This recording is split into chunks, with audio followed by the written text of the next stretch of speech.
Well, I'm a little late with Thursday Wrestling, but it's not going to stop me to review what happened in Gatoh Move Pro Wrestling with the Best Bros putting the Asian Dream Tag Team titles on the line against Honda and his partner. Also, we're going to see what happens in New Japan Pro Wrestling with Wrestling Satsuma No Kuni. Also, what's been going on with NXT UK. And finally, we're going to review what happened in the fallout after Rebellion. So, let's start with another episode of the Deleted Wrestle Zone.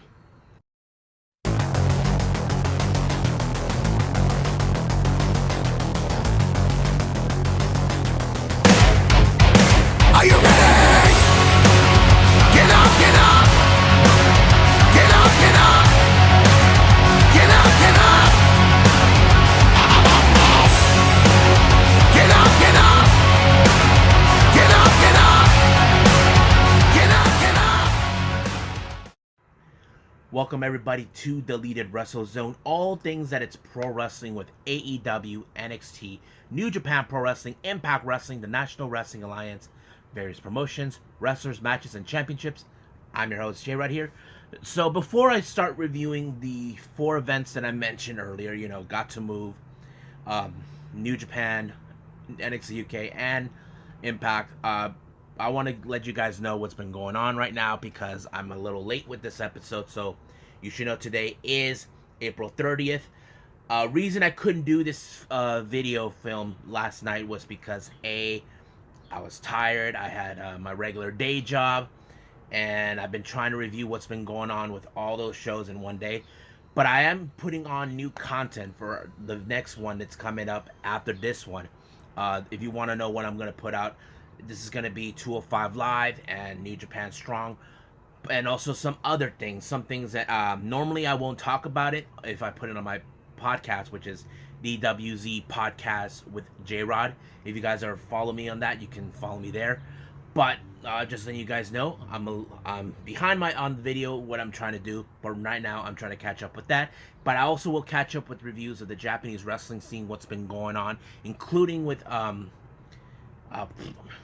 the collective that GCW put out on WrestleMania week. So I'll get to that soon enough. All right. So right now, let's begin with Gatoh Move Pro Wrestling, Choco Pro 109.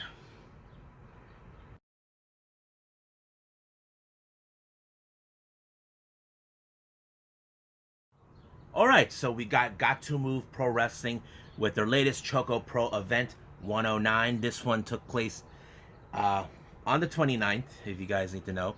Had 3 events, 3 matches, plus they had for their main event, which was the All Asian Tag Team titles that we were expecting sooner or later. All this because Antonio Honda was the one who wanted to challenge these titles, but looks like Emi Sakura's gave in. But right now, let's go from start to finish with this event. So, first match, we had Sayaka Obihiro taking on, of course, the Super Asian champion, Minoru Fujita. This was a very interesting match. Normally, I wasn't expecting for a whole lot because, Fujita, he's the top champion of Gatoh Move Pro Wrestling. But it was really fun. Of course, Sayaka really had a lot of energy, but it wasn't enough to beat Fujita, because as you guys know, I'll explain later, Fujita will make another play for for some gold, and I'll explain to you guys in a bit. But as I mentioned before, Fujita won, so he won his match. Let's move forward with the next one, which was a 3-on-2 handicap match. On one corner, we have Chei Kobayashi, Sayuri, and Sayaka taking on the Pencil Army, Lulu Pencil, and Emi Sakura. Now, you probably say, that's unfair. I mean, yes. I mean, come on. This is a very strange match for me because I would have assumed they would have had someone else to be part of the Pencil Army. If you guys probably ask me, why the hell I call them the Pencil Army? Well, that's simple. Lulu's last name in her character-wise is called Lulu Pencil. So that's how it works. But Emi Sakura joins. So does Chris Brooks. And Minoru Fujita, but that time. But I kind of expected that this was gonna fall into the favor with the numbers games because, of course, we got a 3-on-2, and of course, it was Kobayashi. I think that's her name, Koshikawa, who actually put up the win for her team. Which, congratulations. Now, the main event was for the Asian Dream Tag Team between Tobikito Kihihara and Antonio Honda taking on the Best Bros, Mei Shigura and Balian Aki. Now, Antonio Honda has been trying to get his hands on these titles ever since his match with Mei Shigura. He's been demanding this match. When he beat Mei Shigura, he thought, oh, that he gets a title shot. Except no, this was a singles competition, but Emi Sakura wouldn't allow it. Then he brought his tag team partner the next time in a non-title match, and he believes that he deserves a title shot. But however, somehow, I don't know what he said in Japanese, he convinced or gave some thought to Emi Sakura that allowed this to happen. Now, you would have assumed that Antonio Honda, with all the dirty tricks he can pull, he could win the match. But you cannot best the ability of the strength and, of course, the resilience of the Best Bros. As you know, if you guys ever seen the Best Bros, Mei Shiguro, she's like 4'11", 5'1" or something. She's like the shortest girl ever. I mean, you can try to piss her off, but she has like an energy you don't see. And then you got Balinaki who's full on speed, and this guy's a legend being part of this promotion.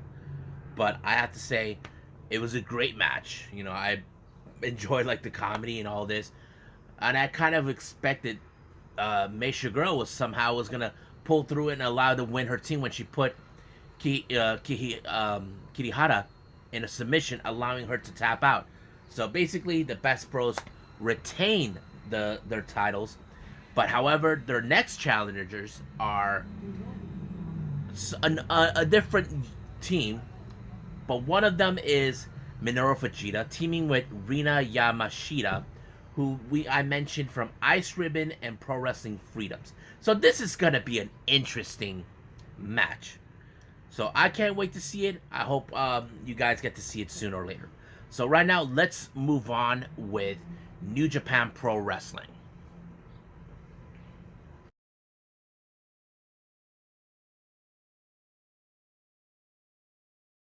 Okay, so we got more of New Japan Pro Wrestling with their latest event. This is the second day of Wrestling Satsuma No Koni, which took place on the 29th. First match of the night, the opening match, was the Young Lions, Yuya Uemura and Yota Tsuji taking on LIJ's Bushi and Sanada. For once, we can say, thank God Bushi doesn't have to deal with Jeff Cobb taking a beating with the Tour of the Islands by Jeff Cobb. So, thank you. But I can tell you anyway, you have witnessed Yota Tsuji being how do I say this? He's been very improving. But however, I think this is just a coincidence that he was in this match because A, he wants Naito in his final match before he goes on excursion. But Naito's telling him, tranquilo. So we'll see what happens because I would love to see Yota Tsuji take on Naito. It's going to be an interesting match. But however, I'm like thinking, okay, what is Naito waiting? But that's another conversation for another time. The next match we have Tiger Mask teaming with Roppongi 3K, Showa taking on Suzuki-gun, Minoru Suzuki, Kanemaru, and Despy. Now, this is another match for an example. Like, do we think this feud between Kanemaru and Despy against Showa is far from over? Because right now, here's the thing I may have mentioned once before. Right now, there's not a lot of the junior heavyweight contenders involved in the hunt for the IWGP Junior Heavyweight Tag Team titles. The reason is, Hiromu is out of action. There's no way. Phantasma, we haven't seen him for a while. He and Taiji are two of the junior heavyweights. Who else? United Empire don't have any junior heavyweights, but recently I saw on his Instagram page that during the IG story, someone said, is he ever considered getting junior heavyweight contenders? According to his words, he does have two, but that's another conversation for another time. But we'll see what happens. But the match itself, I can say I don't know if this feud between them is gonna continue, because I do know that Yo wants to have an opportunity of the IWGP Junior Heavyweight title, and I know Sho was unsuccessful in his solo run, but I would like to see how this is gonna turn out. But however, what's his name? Despy was able to put Tiger Mask in his finisher move, DOS, and allowing his team to win. The next match, it continues with their feud. Suzuki-gun, Doiki, Zack Sabre Jr., and Taichi against Bullet Club members Yato, the God, Tonga, and Tama. As you know, this feud between them escalates to a brink where they can kill each other in every aspect. The match went into a no contest. No one was playing by the rules. The ref completely lost control, so they even tried to separate them, but apparently you know how that is. This feud between both teams is gone. So far, you don't know how this is going to end, but hopefully we get to see the match that we're expecting God and Dangerous Tekkers fight off. I gotta see that. Next match, we got Bullet Club members Ishimori, Yujiro, Dick Togo, and Evil taking on Master Wato. What's his name? Oh yeah, right. Taguchi, Tenzan, and I forgot who, and Yano. Yeah. So it's a 4-on-4. As you know, the same old tricks happen every single time. You know, Evil's gonna turn off the lights, or Yano is gonna play more tricks, and that's what he does. I mean, look, I have to say, I would love to see Yano. I'm gonna say this now before someone kills me. I would like to see Yano go to AEW. He could have a match with his old pal Colt Cabana. And it wouldn't surprise me if Dark Order wants him. Think about it. He can make their merchandise well. Think about it. But you know how that is with Yano. He always gets his match. But I don't know if this is far from over. But the real question is, who will be the one to take him on? Because as you know, Yano's team won. But this is one of those matches I gotta see. I gotta see who's gonna challenge Yano this time. Next match, we have a tag team match. We have LIJ, Naito, and Shingo taking on Khan and Ospreay of the. As you know, this feud between both teams continues on. Naito still gets in ahead of Great Khan. He beat him once before, and of course we got Shingo, who is on the verge of getting a shot of the IWGP World Heavyweight title from Ospreay. Ospreay's not going to let that title on the side. But however, he was unable to make the win when Shingo was the one who won the victory. And then, of course, he knocked him out, holding the title, saying this will be his. I would like to see Shingo win the title. This is going to be an interesting, because we haven't seen any other members from LIJ, with the exception of Evil, who got the title after when he joined Bullet Club. But we'll see what happens then. Now, this next match, the main event, which is the United Empire, Cobb and Hanare. Now, this match, we see the return of the Golden Ace, Hiroshi Tanahashi and the Golden Star Ibushi. We haven't seen him since he lost his match against Will Ospreay, losing the title. But however, I do believe he will get another shot at the top. But however, he has some unfinished business to take care of. Now, if you guys don't know what I'm referring to, ever since he lost the title to Ospreay, Jeff Cobb got a little payback against Ibushi for what happened at the G1. He put him in a tour of the islands because he lost him, and now this is payback. But Ibushi, he is not done. He wants payback against Cobb for what he did. You know, Cobb, he can laugh all he wants, but the match was amazing. It's so great to see Ibushi. But the real question is, okay, is he going for the title, or he's going to take care of the one person that decided to disrespect him? We'll see what happens. But I'm glad that Golden Ace won, thanks to Ibushi, who put up the Kamigoye. It's awesome. I love Ibushi. So that is it right now with New Japan Pro Wrestling. So I say let's move on with NXT UK.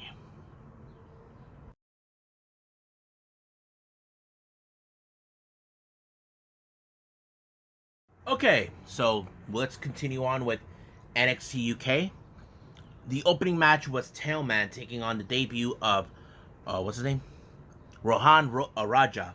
This was a match that Rohan Raja requested because he wanted to face Tailman. Now, as you know, Tailman does not like being called out by someone, but this match was a very interesting, brutal match. I think what I like about this is Tailman's like pissed off knowing that someone called him out. But you know what they say. You call someone, then you may not like what's going to happen. The match ended in a referee's decision when Tailman broke the hand of Rohan. Referee's decision. So you got to ask yourself, did Rohan actually make the right call calling him out? I don't know. But do I think there's going to be a feud between them? Yes. Think about it. He broke his hand. Let's say he comes back later. He gets a little payback. And we'll see a feud between Tailman and Rohan. So I would like to see that. So that's pretty much what happened in the opening match. But however, in between the matches themselves, a lot of good things took place that you may like. But let's talk about this new faction or of sorts being formed. They call themselves Subculture, inconsistent of Flash Morgan Webster, Mark Andrews, and of course Danny Luna. Now you ask, why are these guys calling themselves Subculture? The reason is these guys are from Wales. It's another area of England or something, or its own independent country or whatever it is. They have like their own diversity of people, and that kind of changes a little bit of the thing. You look at Danny Luna, she's more of the punk rock style. What's his name? Mark Andrews, skateboard, and Webster, I forgot what he does, but it kind of makes sense. You got three different individuals from different parts of Wales, and it fits perfectly, and it would make sense that they're hanging out, you know, because if you guys saw recently, like for a couple weeks ago, Danny Luna was not happy with her loss, but she was able to, both Webster and Andrews decided to get together and hang out, knowing that they have each other's backs. And of course, they, Webster and Andrews had her back when Jenny decided to disrespect her after their match. But this is a very interesting kind of a faction I like to see. Next thing we have is Ilya Dragunov. As you know, he's still dealing with everything that's been happening. I mean, with him losing control, not to mention beating up Sam Gradwell. But however, I don't know what the Bomber is thinking, or he thinks that he can take on Ilya Dragunov. It looks like Mastiff wants a shot at him. Now, I don't know how this is going to be, but I have to say, I can't wait to see what's going to happen. But can Ilya Dragunov defeat Mastiff? I'm not sure, but this is going to be a very interesting match. Now, Sid Scala calls out Kaylee Ray. As you know, she has beaten almost everyone that has been tried to take her on. But frankly, right now, Sid Scala decided to put out a #1 contendership match between 5 different wrestlers who would take her on. Here are the wrestlers they have. We have Ginny, Aladdin, Zaya Brookside, Danny Luna, and Amelia McKenzie. Now, before you guys start making your bets, my bets, I would say, I have my eye on Amelia McKenzie. Don't ask me why, but I would love to see that. Next match, we got Levi Muir taking on Shaw Samuels. As you know, Shaw Samuels is impressive, but of course he has a huge chip on his shoulder. You know, as you know, he and Noam Dar lost to Mustache Mountain not too long ago, but that's going to be a little different. But Levi Moore, who we haven't seen for quite some time, I have to say he has developed a lot more better than I anticipated. But however, it's not enough against Shaw Samuels. But it was a good match. But I think we can see more of Levi Muir in the future. But Shaw Samuels continue with his winning ways. Now, Trent Seven comes out to locker room. As you know, he's been referred to many people as an inspirator, and of course, one of the founding fathers of NXT to UK. But however, one person took offense to that, and that person is none other than Sam Gradwell. You know, saying that he was part of the original, but no one gave him credit because he was injured, and now that he's back, so he wants to take on Trent Seven. You know, thinking that he'll prove a point that he's not one of the founding fathers, that he is. But we'll see how that goes as well. Now, this next match, this amazing women's match, this one was a couple weeks in the waiting.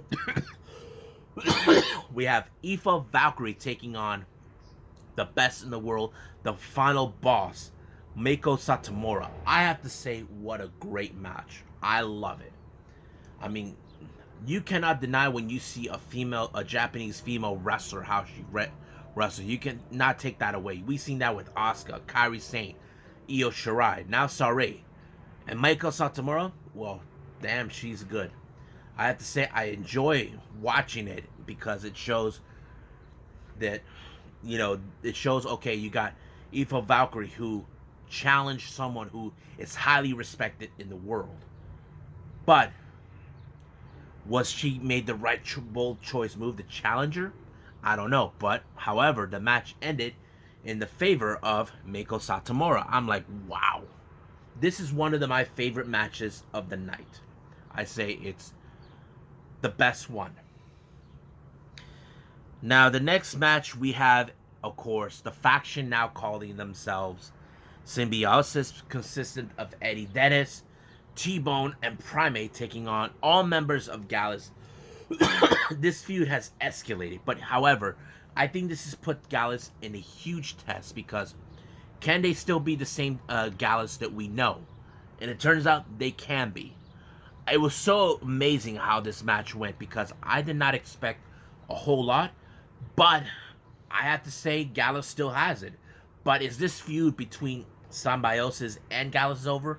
Only time will tell. But however, thank God to what's his name, Mark Joe Coffey picking up the victory.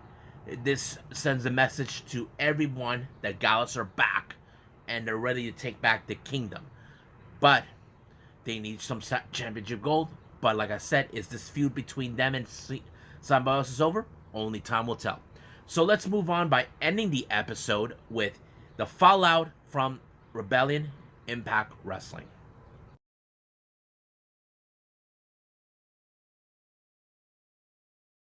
Okay, we're now in the fallout after Rebellion by Impact Wrestling. As you know, there was the elephant in the room that people put out, which the fact is, now we know Kenny Omega is the new Impact Wrestling TNA World Heavyweight Champion. A lot of the talent showed up at his office trying to get some answers about what's going to happen now that Kenny is the new champion for Impact Wrestling. So he told that he wants them to go out in the ring and he's going to address what's going to happen. But however, it didn't end right there. Don Callis shows up. He tells him that he's going to celebrate the match via Zoom, and apparently Scott D'Amore says no, he has to be here. That is the terms of agreement with AEW. So basically, Don Callis really screwed himself over. But he did say if he doesn't show up in person, then he will strip Kenny of the title and he will be 30-day suspension by AEW. So basically, Don Callis thought he had everything under his control, but this one, he did not. But however, during his address, he's fully aware. Scott D'Amore took it out saying, okay, yes, we know what happened. But however, he did address that Rich Swann is not entitled to a rematch clause. So basically, this is something, but it doesn't mean, however, that they cannot find someone to be in this whole thing. And of course, he said he's going to put out a 6-way match, number one contender match, and that's going to take place in Under Siege. But however, he stated this: if Kenny doesn't show up by the end of the episode, he will be stripped from the title, and on that day of Under Siege, it will be someone to become the new Impact Wrestling World Champion, which is something I think many Impact wrestlers probably would prefer. But however, he started the qualifying matches. He picked Jake Something, who he's been keeping an eye on, taking on Chris Bay. The match was great. I mean, I have to say Jake Something would have been in the qualifier match if it wasn't for Rohit Raju. I'm like, what the hell, Rohit? I don't know if he's still sucking up to Chris Bay, but I think this is going to be an interesting feud because I do know that Jake Something did battle Rohit Raju's friend, Shira, but I don't know what's going to happen right there. But however, Chris Bay did won and won his qualifying spot. Now, as you know, Don Callis is a little worried. He's trying to get Kenny, get over here to Nashville, and all this and that. But all of a sudden, he's confronted by Sami Callihan. Sami wants a shot of Kenny. Reason is this is because he knows this title doesn't mean it means everything to the company, not to one man who already has 3 titles in his 4 titles, well, whatever title, many titles in his possession. But I would like to see Sami take on Kenny, to be honest with you. Now, this next interview, we see Taylor Wilde, who made her return on Rebellion, helping getting her hands on Deonna Purrazzo, Kimberly, and Susan. Basically, we haven't seen her for 10 years, but now she's back. As you know, we are seeing what's going to happen, but however, Tenille Dashwood shows up, saying that she needs a partner. As you know, we have witnessed over time that Tenille Dashwood is no good with partners. She just leaves them laying around. I don't think Taylor Wilde has any intentions in teaming up with her because who would want to team up with her while you leave because you're worried about yourself? If you come here to win, then win. If you don't, then why are you here? So that's always been like one of those things about Tenille Dashwood. But I don't think Taylor Wilde had any intentions of teaming with her. But that's another conversation for another time. Next match, we have Zambiel taking on W. Morrison, who made an impressive debut. If you guys know who he is, he was formerly known as Big Cass. He made a very interesting promo saying that there's more than one bad guy, and he's one of them, and there's more, a whole lot. Like saying there is no good guy versus good guy versus bad guy anymore. It's bad guys, all of them. But he destroyed Zambiel like he was nothing. But if I were you guys, I would pay attention to what he does. I have to say his new look and new attitude, it's great to see. Whew. Now, we see Kimberly, who set the face against Taylor Wilde. We of course, you know, Kimberly saying she's the former, like it doesn't mean nothing. But of course, Deonna Purrazzo made the decision to stay behind and watch it from a distance. But some are questioning, are you being a coward because you're not worried that she can come out for your title? Deonna Purrazzo goes the opposite direction. But however, it appears someone else has their eyes on the prize, and that person is Havoc. Now, the next thing we have is another interview with Willie Mack. We don't know what is going on because ever since he was taken out by W. Morrison, but he did state it he wants to challenge him in Under Siege. I would love to see that too. That's going to be another interesting match to watch. Now we get to the match between Kimberly and Susan versus Taylor Wilde. Once again, Susan keeps getting involved. But Taylor Wilde, I heard that she does these unorthodox submission moves. I wanted to see exactly what they're talking about. I mean, I haven't seen Taylor Wilde at all when I heard her name being part of the TNA. But, wow, pretty impressive. I have to say, I like unorthodox submission moves because it kind of shows, wow, you can be creative. And that's pretty good. But, however, Taylor Wilde won by using that. But post-match, Susan was not having it. But out of nowhere, here comes Tenille to give her the helping hand. Like, here's the thing. We all know Tenille Dashwood will abandon her. But, however, would Taylor Wilde accept her or just say, no, I don't want you because I don't trust you. You walk away from your partner when things get bad. Taylor Wilde is not that person who runs and hides. But we'll see what happens down the line. Now, as you know what Scott D'Amore said, he is very trying to find out about Kenny, about the 6-man qualifier match that he wants as number 1 contenders. But however, one person took offense to this, and that person is the so-called man who claims he's the best wrestler in the world and wrestling god Moose. He's saying that why has he's involved, and then if he wins, he puts himself in a bad situation against 6 people. He thinks it should just be him facing Kenny. You know, that's one of the things. I mean, look, I mentioned before, I would love to see Moose take on Kenny, because Moose goes out saying he's the best in the world and he's the wrestling god. But I always say, no, Don Callis would go, nope, nope, nope, nope, nope, nope. You're wrong, my friend. You're wrong. Kenny is the real world champion. So that's how I would see it. But however, Moose is going to be in a qualifier match. He's not happy. But however, I would say the one person I was glad that he was going to face is sorry about your damn luck. So practically that's what it is. I can't wait how that match is going to go. I don't know if Moose is up for it, but he has no other choice. Now, once again, well, then we have a rematch from Rebellion. This one is for the X Division title between Ace Austin and Josh Alexander. Great match. I have to say it was a pretty good match. Because, Josh Alexander's not a high flyer, but he's great in grappling for a guy that he does. But however, I did not expect it. I would have assumed down the line Ace Austin would be regaining the X Division title, but no. Josh Alexander actually retained it. I'm pretty much okay with the idea, but I don't know what they're planning to do, but I can't wait to see what's going to happen from then on. Now, Don Callis is still dealing with the fact that he's trying to get Kenny to show up. Swinger once again was a little shenanigans, and he tells him that he owes him $28,000. So basically, but however, Don Callis told him, look, I can make this go away if you do me a solid. So he tells him to pick up Kenny, and if he succeeds in bring him in, he doesn't owe him anything. So basically, Swinger would do anything to, please Don Callis, because he's the man. That's how he sees him.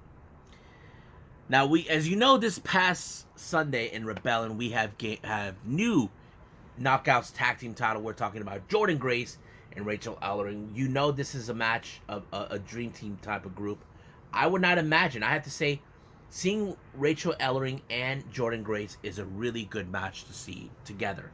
However, don't forget, I did stated that sooner or later we're going to have a rematch between those two against Fire and Flavor. So that's pretty much what we're probably going to see. They even interrupted their interview, and they can't wait to get their hands on the titles back. But we're going to pay attention to that when that day comes in. Now, the next thing we have is another qualifier match. We have Brian Myers taking on Matt Cardona. As you know, Brian Myers is a real piece of work. I like to say that he's trying to prove that the Impact Wrestling is his show. He's the real franchise and the most professional wrestler. But he was smart in this particular match, how it was being told. He was using the injured knee that Matt Cardona obtained at Rebellion. Now, Matt Cardona lost that match, but can he beat it? I was a bit surprised that he was able to. So he was able to win the match and be in the 6-way match that's going to take place under Siege. So I'm very happy. Can't wait to see what's going to go down. Now, Violent by Design, as you know, they've been spreading their message about the sickness, but it did reveal that Rhino is going to be in the qualifying match. So it's still, I don't know who is he going to face, but hope this is going to be a very good one to watch. Now, the biggest news comes in. Once again, the Forbidden Door keeps opening. We got another New Japan star coming in, and we're talking about the headbanger, El Phantasmo. I am surprised, but I have to say it's an amazing time. I would love to see him challenge for the X Division title, because that's in his wheelhouse. I don't know how the other X Division competitors would feel, but it's going to be an amazing one to watch. But can't wait to see him. He'll be in Impact next week. Now we get to the main event, which was another qualifying match between Sami Callihan and Eddie Edwards. The match was going great, but however, it was interrupted by the appearance of Kenny and the Good Brothers, Once again, they're sending a message to Impact that they do not appreciate them trying to control them, but of course, Scott D'Amore is obliging with the agreement. But of course, they don't like that. But the real question is, who can dethrone these guys? Well, I don't know. We'll just gotta wait and see what happens. Well, I hope you guys enjoyed this episode, me reviewing all these promotions. So, once again, I said I'm sorry for the lateness, but stay tuned for another video where I'm going to be reviewing 205 Live and, of course, New Japan Strong, but also going to be talking about other topics that I'm putting out. And I'm going to tell you what those topics are. One, we just saw the recent news this morning coming from Dave Meltzer that WWE are, in fact, in talks with a partnership with Major League Wrestling. And also, I'm going to do a little topic that I normally don't do, but this one is a very interesting topic that I don't think it's going to be it, but this one was coming from Mick Foley. And I have to say, this is one I cannot ignore because it needs to be talked about. And I know maybe one of you may want to have opinions towards it, but if you guys would like to see it, so stand by. That's the next episode after this one. So right now, I should be editing this video and then uploading it soon. But for now, I'll see you guys in the next DWZ time. Same DWZ channel. I must bid all of you adieu. So goodbye. Mwah. And have a nice day. Bang!